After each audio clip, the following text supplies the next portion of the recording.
Jonesy, welcome back. First week as a coach. How has it been? No, it's been good fun, yeah. It kind of feels like being at home again.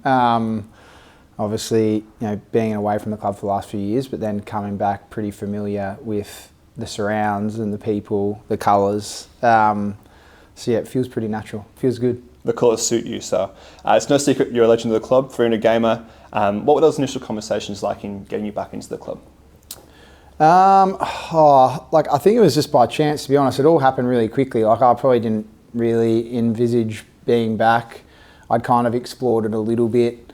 Wasn't really sure where that was going. I actually ran into Goody at a function, a Mental Demons function, and this is what he says. He didn't realise that I was doing some coaching outside of it. He obviously was aware of the media stuff, and kind of just took the chance to give me a call to see if there was any interest. And I think because I had kind of crossed that bridge a little bit in my own mind, would I, wouldn't I, felt like the timing was right. I think the more we went into the conversation, kind of unpacked some of the detail with him and Richo, the more it just felt right. Like I have been lucky and fortunate enough to experience some different businesses in the sort of corporate sense in property development.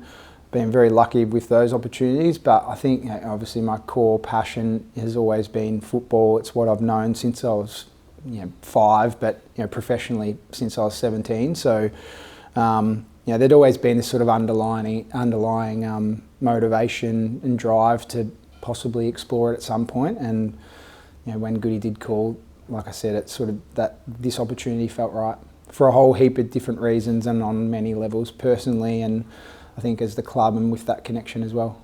We've seen you milling around the rooms as the men's and women's game throughout the last few years with your kids as well. How important has it been to still have that connection to the club throughout that time away?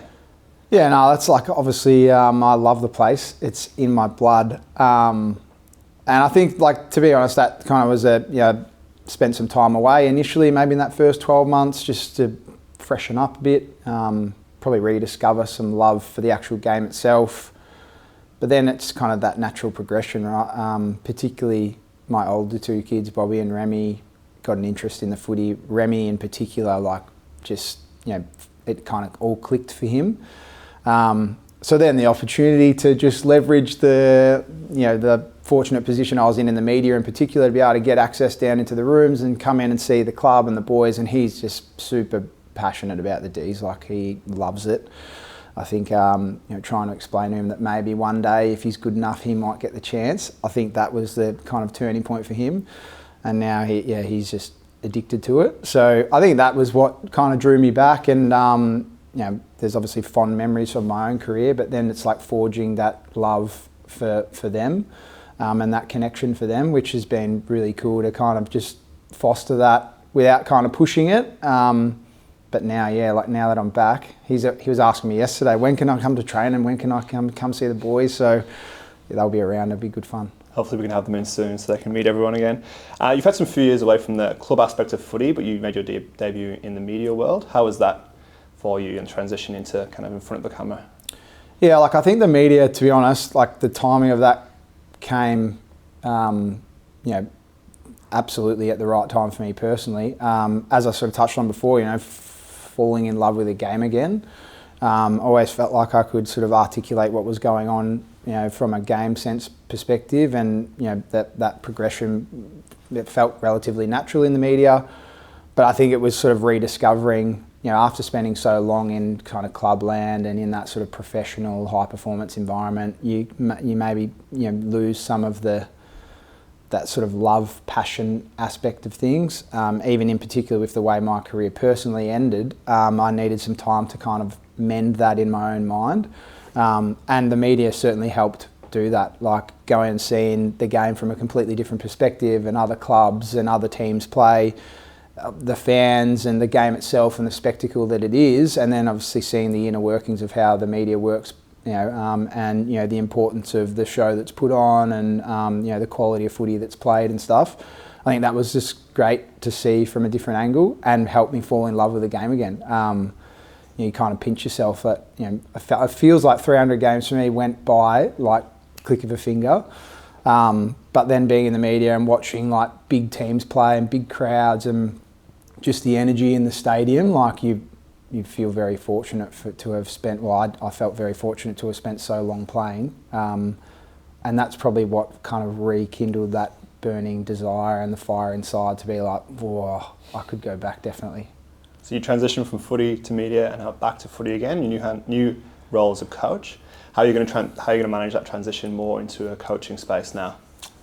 I think like my wife was probably the number one person that kind of pushed me back into the space and to really explore it and consider it, and in particular from a relationships perspective. So I think that's the angle that I'll come at it, and that was the appealing part with Melbourne. I think there was sort of, some people would look at it and be like, oh, you should probably go and experience a different space. But I guess for me, like with the career that I had, many ups and downs and many different experiences with different coaches, I felt like that footy experience in itself was well-rounded. Then you go and spend a few years in the real world, see the game from a different perspective, do a little bit of coaching myself.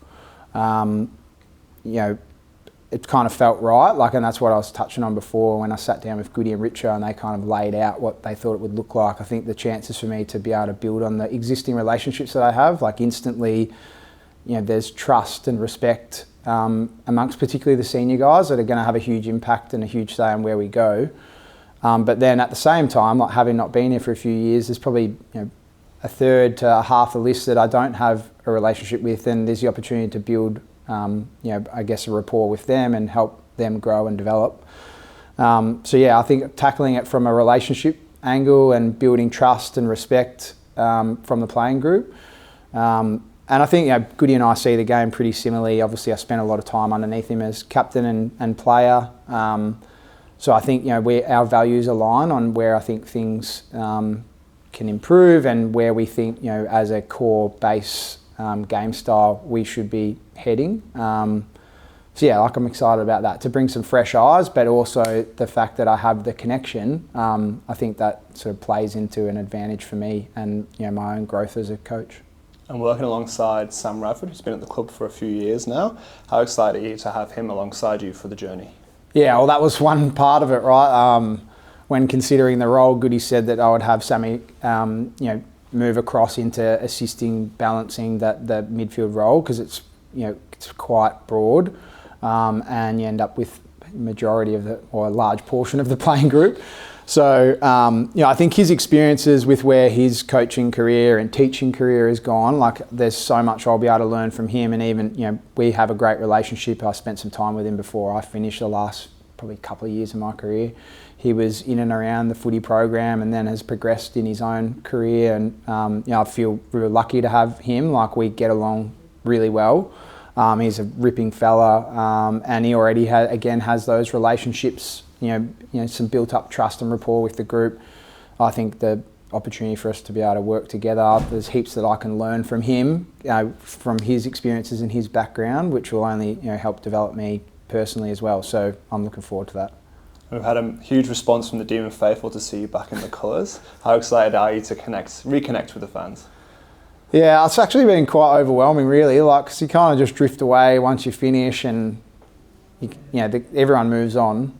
I guess the sort of love and excitement that generated has been great for me. Probably boosted my own personal confidence. When I considered coming back, like I was, mapping out what does it look like, where do I want to go, what are my aspirations, and obviously coming back, you get that drive to want to achieve again.